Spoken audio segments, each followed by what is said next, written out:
Thank you. Wow.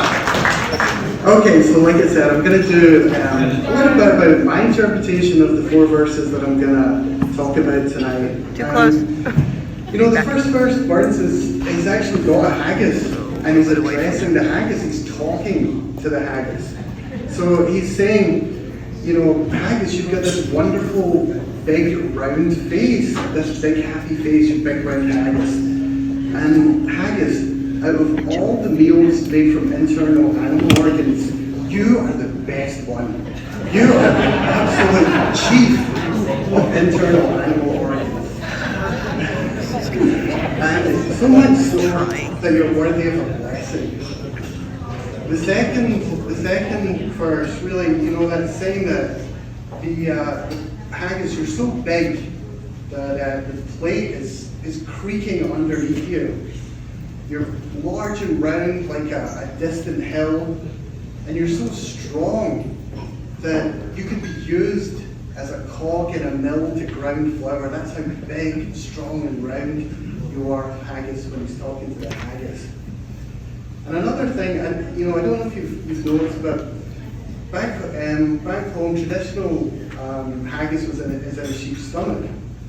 So when it comes out and it goes on the table, and you know, you're waiting for your father or whoever's the head of the table to cut it open, it starts sweating. So you see little beads of sweat on the haggis as you're waiting for it. And those little beads are yellow in colour. And so in the poem, Burns says, like amber bead. So that's where it comes from. It's actually the haggis that's sweating. The third verse, now we're talking about, we're going to open up the haggis. We're going to sharpen our sword, and we're going to open up the haggis, and in the inside of it's going to gush out, and it's going to gush out, all the guts are going to come out onto the table, and it's like a river levee bursting its banks. You can imagine the levee bursting and all the water coming down. So that's what's happening in the third verse. You're bursting open the haggis and it's opening up. And it's this glorious sight. It's warm and steamy and it's rich. The final verse, and the last one that I'm going to do, is really kind of rounding it out. So what Burns is saying here is the gods all got together, and one of their jobs was to decide what meal each country was going to get as their traditional meal. And the gods decided some countries got really disgusting soupy stew in a bowl. And that was terrible. We didn't want that. So like Scotland's waiting for what we were going to get. And the gods decided, Scotland, we're going to give you haggis. And all the Scots were, yes, we got haggis. We got the haggis. And the thing that makes us grateful and happy is eating haggis. So that's the interpretation. That's my interpretation of the 4 verses. So I'll actually go through them now, and hopefully that'll help you kind of follow along with it. I've mixed my order up here, but here we go. There's only 4, not 8, so I'm good. Okay, so this is Addressed to a Haggis by Robert Burns, 1786. Fair fa your honest sonsy face, great chieftain of the puddin' race.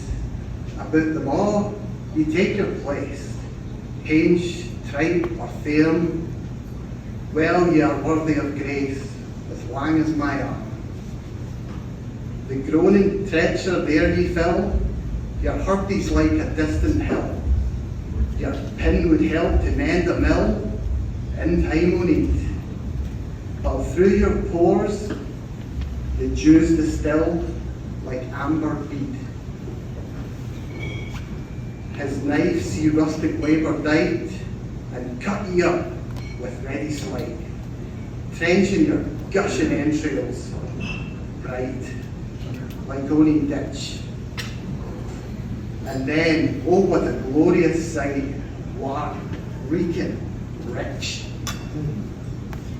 Ye powers what make mankind your care, and dish them out your bill of fare.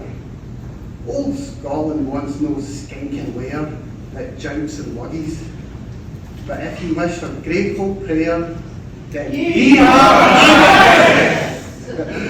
okay, thank you very much.